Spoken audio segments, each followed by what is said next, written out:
Bonjour à toi, bienvenue dans le Réveil Otaku, ton émission qui résume l'actu otaku en moins de 10 minutes tous les matins à 7h sur YouTube. Les rats vont être contents puisque une nouvelle plateforme de lecture manga sortira le 4 février, ça s'appellera Manga Nova, 100% gratuit, sans pub, accessible partout, des séries en simultrade, inédites ou incontournables. Ça veut dire quoi incontournable? Bon, je sais pas. Par contre, ça contiendra uniquement les titres Ki-hoon et ceux du groupe Manabook. Alors, Ki-hoon, il y a quand même des pépites. My Hero Academia, Frieren, Jujutsu, c'est chez Ki-hoon. Tu vois, j'étais même pas au courant, je pensais que c'était Kazé. Enfin, Viz Media qui avait ça. Bref. Ok, super. Valkyrie Apocalypse, j'en passe et des meilleurs, mais surtout les livres de Manabooks.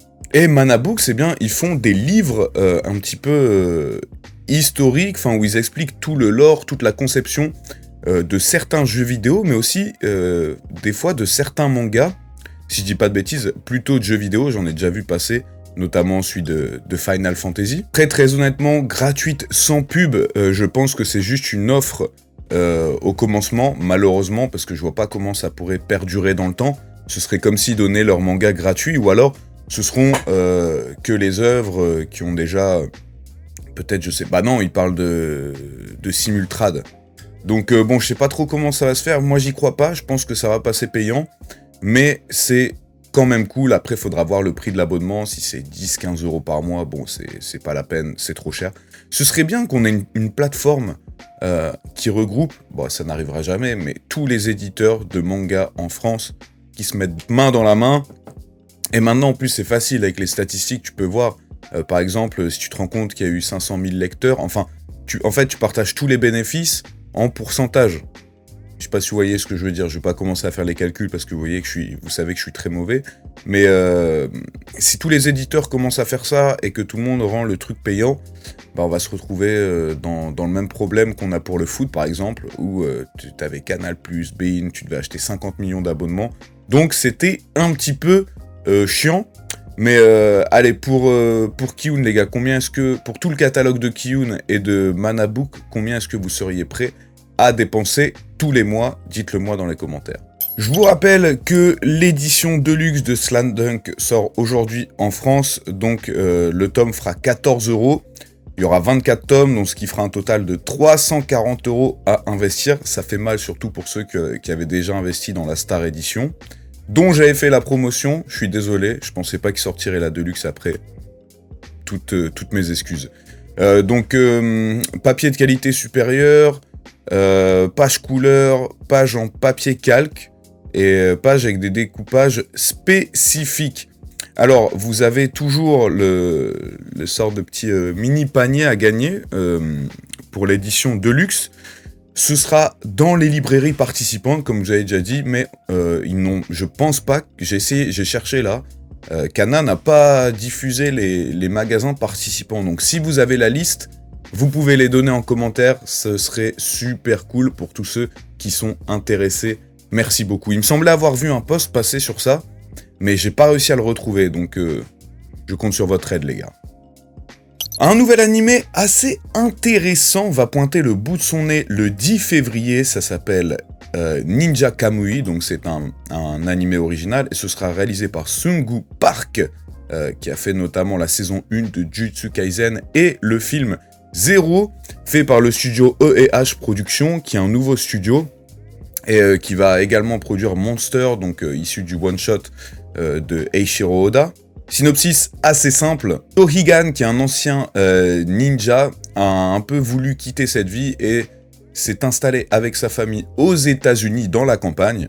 Il se fait attaquer par des assassins à cause de sa trahison, et à partir de ce moment-là, eh bien, il décide de redevenir Ninja Kamui. Ça me fait un petit peu penser à... C'est quoi l'animé qui est sorti récemment ? C'était sur un japonais qui était un ninja. L'anime n'a pas fait trop de bruit. Je crois que c'était Under Ninja, si je dis pas de bêtises. Mais regardez les 2 premiers épisodes, c'était très cool. Et ça me rappelle un petit peu cette vibe. Et le gros drama qui est apparu cette semaine concerne Oniri Création, qui était une entreprise française de figurines en résine, qui est placée en liquidation judiciaire. Alors, qu'est-ce que ça veut dire? Bah, ça veut dire que déjà, dans le futur, ils ne feront plus de figurines, mais surtout que toutes les figurines en préparation, eh bien, ne seront jamais faites, vous ne recevrez jamais, et tous ceux qui ont précommandé, qui ont mis de l'argent, n'auront jamais leur argent en retour. Enfin, normalement, parce que quand une entreprise est en liquidation judiciaire, bah, ça veut dire qu'elle n'a plus d'argent.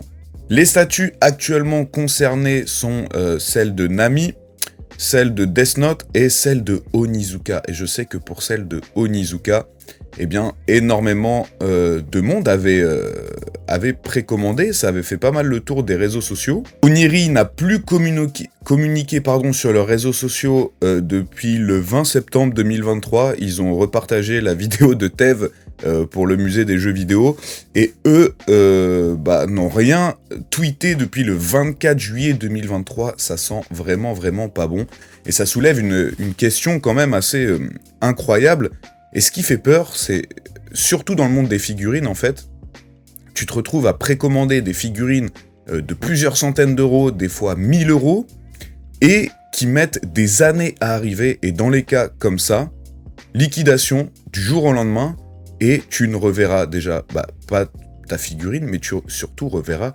jamais ton argent. Et c'est incroyable qu'il n'y ait pas de loi, qu'il n'y ait rien pour protéger l'acheteur dans ces conditions. En plus, étant une société française, alors je dis pas les sociétés chinoises, bon, sur ça la législation française peut pas faire grand chose, mais sur une société française, parce que normalement liquidation judiciaire, ce qui passe en premier, c'est les salariés. Après, ça doit être tout ce qui est, je pense, fournisseur. Et après, t'as l'État qui prend toutes les taxes. Et les banques, peut-être, qui ont investi dans le projet, qui vont récupérer leur argent. Et les clients, ce qui a fait vivre l'entreprise. Voilà. Donc, si jamais un d'entre vous qui regarde cette vidéo a passé précommande chez Oniri pour une figurine qui est en cours ou qui n'a pas encore reçu, eh bien écoute, tu peux nous laisser un petit commentaire et dire comment ça se passe. Si tu as des nouvelles, ça pourrait peut-être aussi aider d'autres personnes dans ton cas, mais je suis quasiment sûr que, les gars, vous avez déjà une communauté bien soudée. Alors, je vous avais demandé hier quelles étaient pour vous les meilleures séries avec des voix françaises, et je suis surpris des résultats. Alors, bien entendu, on a du GTO, bien connu, du Samurai Champloo, mais il semblerait que cette année, Pluto est une très bonne VF, tout comme Monster à l'époque, et ce sont donc toutes les deux des œuvres de Urasawa, ce qui voudrait peut-être expliquer. Gurren Lagann, j'avais entendu que la VF était aussi bonne. Full Metal Alchemist, c'est vrai que quand j'étais jeune, que ça passait sur MCM, je regardais Full Metal Alchemist en français, et ça me choquait pas. Ça me choquait pas, mais je sais pas, là, je pense que si je regarde en français, je risquerais peut-être d'être choqué. One Punch Man, c'est vrai qu'il y avait aussi une bonne VF avec Orelsan, même si moi, j'aimais pas du tout la voix d'Orelsan sur Saitama. Death Note, il semblerait qu'il y ait aussi une bonne VF, ou encore Cyberpunk Edge Runners, qui était sorti l'année dernière, ou il y a 2 ans, je crois, sur Netflix. C'est fini pour aujourd'hui, j'espère que vous avez kiffé, n'oubliez pas le petit like, c'est super important pour le référencement. Je vous souhaite un excellent week-end, et on se retrouve lundi à 7h pour le récap du week-end. Encore un bon week-end à tous, prenez soin de vous, Jana.